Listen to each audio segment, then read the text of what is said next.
Hi friends, welcome to my channel. இன்னைக்கு நாங்கள் ஊரில் செஞ்ச பிரியாணி தான் பார்க்க போகிறோம். நாங்கள் எல்லாரும் சேர்ந்து ஒரு 3 கிலோ சிக்கன் அப்புறம் 3 கிலோ ரைஸ் சேர்த்து சிக்கன் பிரியாணி பண்ணியிருந்தோம். ஸோ நாங்கள் எங்கள் அண்ணிங்க எல்லாரும் சேர்த்து செஞ்சது ரொம்பவே சூப்பராக வந்திருந்தது. ஸோ அதை எப்படி செஞ்சுருந்தோம் அப்படிங்கிறதான் பார்க்க போகிறீங்க. ஸோ அதுக்கு முன்னாடி என்னோடய சேனலை புதுசாக பார்க்குறீங்களா, மறக்காமல் சப்ஸ்கிரைப் பண்ணிக்கோங்க. அப்படி பக்கத்தில் இருக்க பெல் பட்டனை கிளிக் பண்ணிக்கோங்க. இப்போ வாங்க வீடியோக்குள்ளே போகலாம்.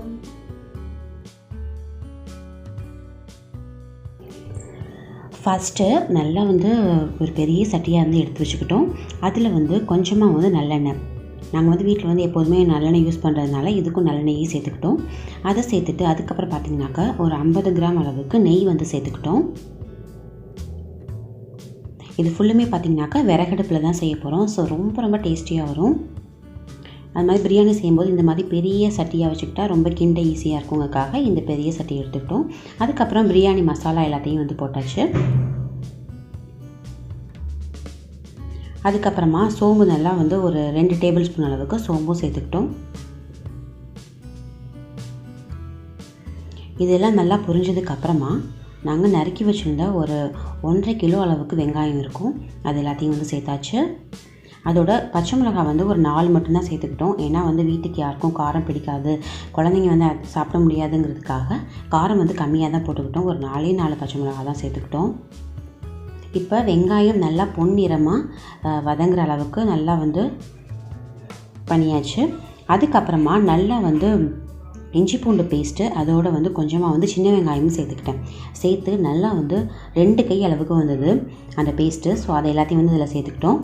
சேர்த்து நல்லா கிளறி விட்டுக்கிட்டோம். அப்படியே வாசனை செம்மையாக, அந்த சின்ன வெங்காயம் சேர்த்தோன்னே நல்லா கமன்னு சூப்பராக வாசனையாக இருந்தது. இப்போ பாருங்கள், நல்லா வதங்கிடுச்சு. நல்லா வதங்கினோன்னே ஒரு 1/2 கிலோ தக்காளி சேர்த்துக்கிட்டோம்.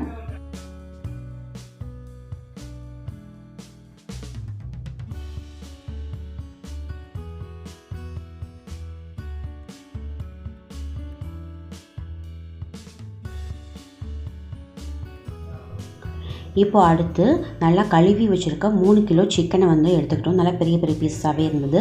ஸோ அது எல்லாத்தையும் நல்லா கழுவியாச்சு. கழுவிட்டு இப்போது இந்த இதோட சேர்த்துக்கலாம்.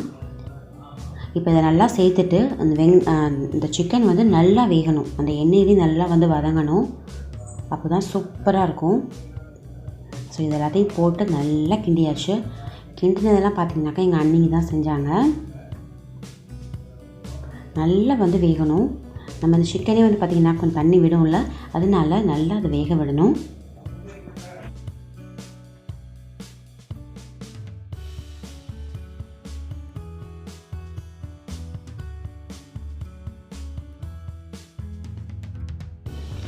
அதுக்கப்புறம் 100 கிராம் அளவுக்கு கரம் மசாலா தூள் சேர்த்துக்கிட்டோம்.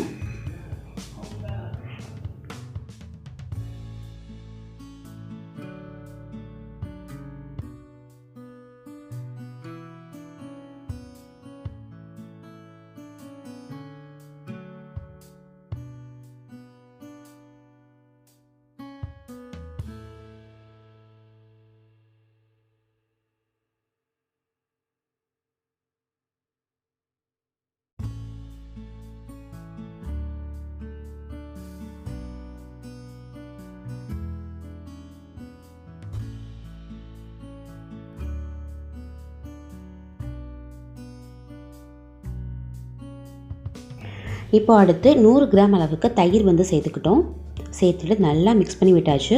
இதோட பார்த்திங்கனாக்கா வீட்டில் அரைச்ச மிளகாத்தூள் மல்லித்தூள் ஒவ்வொரு ஸ்பூன் சேர்த்துக்கிட்டோம். அதாவது 1 டேபிள் ஸ்பூன் அளவுக்கு சேர்த்துக்கிட்டோம்.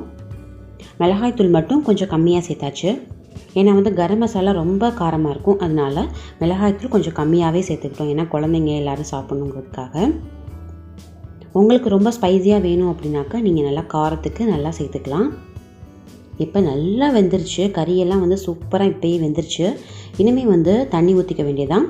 அதோடு பார்த்திங்கனாக்கா நாங்கள் தேங்காய் பால் 2 தேங்காய் அரைச்சி தேங்காய் பாலும் சேர்த்துக்கிட்டோம். இப்போ சூப்பராக ரெடி ஆகிடுச்சு. வாசனையே பார்த்திங்கனாக்கா சும்மா சூப்பராக இருந்தது.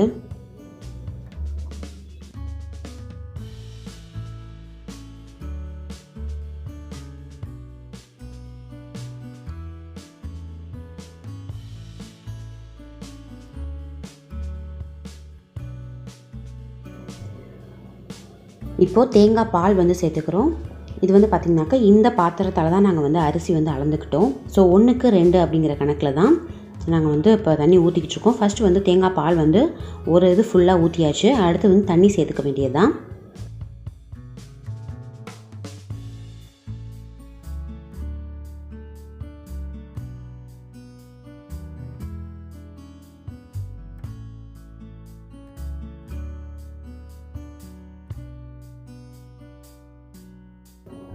இப்போ மொத்தமாக 4 சட்டி அளவுக்கு வந்து தண்ணி வந்து ஊற்றியாச்சு. அதில் இப்போ நல்லா கொதி வந்துட்டுருக்கு பாருங்கள். இப்போ சூப்பராக வந்து ரெடி ஆகிட்டே இருக்குது. இப்போ நாங்கள் ஒரு அரை மணி நேரமாக பாஸ்மதி அரிசியை வந்து ஊற வச்சுருந்தோம். ஒரு 3 கிலோ அளவுக்கு பாஸ்மதி அரிசி. ஸோ அதை ஊற வச்சதை இப்போ இந்த கொதி வந்ததுக்கப்புறம் இதில் சேர்த்துக்க போகிறோம்.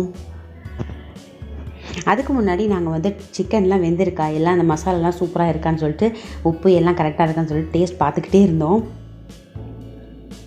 இப்போது அரிசி வந்து சேர்த்தாச்சு. நல்லா வந்து ஊற வச்சுக்கணும். ஒரு அரை மணி நேரத்துக்காவது அரிசி ஊற வச்சாதான் நமக்கு உடையாமல் நல்லா சூப்பராக சாஃப்டாக வந்து வெந்திருக்கும். சாப்பிட்றதுக்கும் சூப்பராக இருக்கும்.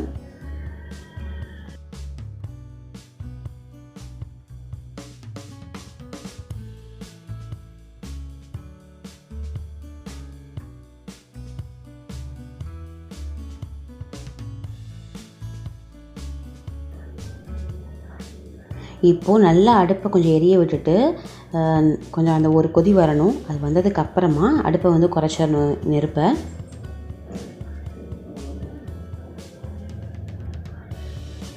இப்போ நாங்கள் கொத்தமல்லி இலை போட்டுக்கிட்டோம். எங்கள்கிட்ட வந்து அன்றைக்கி புதினா எங்களுக்கு கிடைக்கல, அதனால நாங்கள் புதினாவே சேர்க்கலை, வெறும் கொத்தமல்லி இலை மட்டும்தான் சேர்த்துக்கிட்டோம். இப்போ பாருங்கள் நல்லா கொதி வந்துருச்சு. இப்போது நான் வந்து லெமன் வந்து ஒரு லெமன் வந்து பிழிஞ்சு விட போகிறேன்.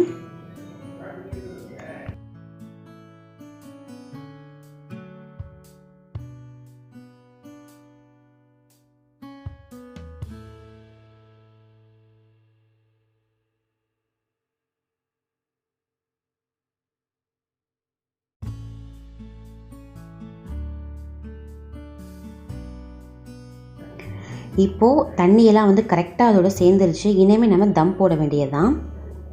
தம் போடுறதுக்கு பார்த்திங்கனாக்கா நாங்கள் அடுப்பு கறியை யூஸ் பண்ணிக்க போகிறோம். நல்லா அப்படி கிண்டி விட்டோம்னாக்கா சாதமும் உடையாமல் வரும். பாருங்கள் சூப்பராக வந்திருந்தது. ஸோ நாங்கள் வந்து தம் போட போகிறோம். அதுக்கு வந்து பார்த்திங்கனாக்கா கீழே வந்து அடுப்பு கறி இருக்கும்ல, அதையே தூக்கி மேலே போட்டு மூடி வச்சாச்சு. நல்லா ஒரு 1/4 மணி நேரத்துக்கு வந்து வச்சுருந்தோம் அப்படியே. அதுக்கப்புறம் ஒரு டைம் ஓப்பன் பண்ணி பார்த்தோம் எப்படி எல்லாம் கரெக்டாக வந்துருச்சான்ட்டு.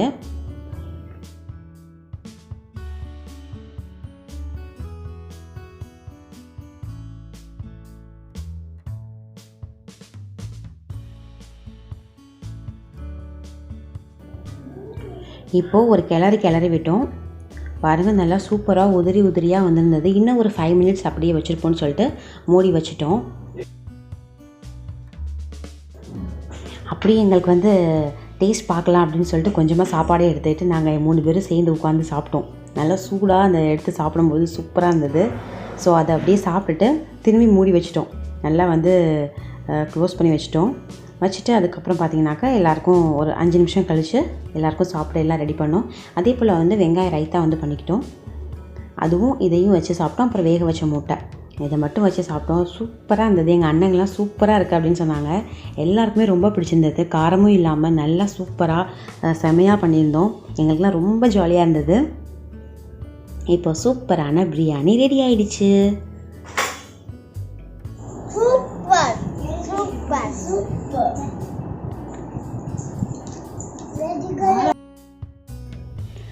ஃபஸ்ட்டு குட்டீஸ்க்கெலாம் கொடுத்துட்டு நாங்கள் எல்லோரும் அப்புறம் சாப்பிட்டோம். ரொம்ப சூப்பரான பிரியாணியாக இருந்தது. இந்த வீடியோ எப்படி இருக்குது அப்படிங்கிறத சொல்லுங்கள். தேங்க்ஸ் ஃபார் வாட்சிங்.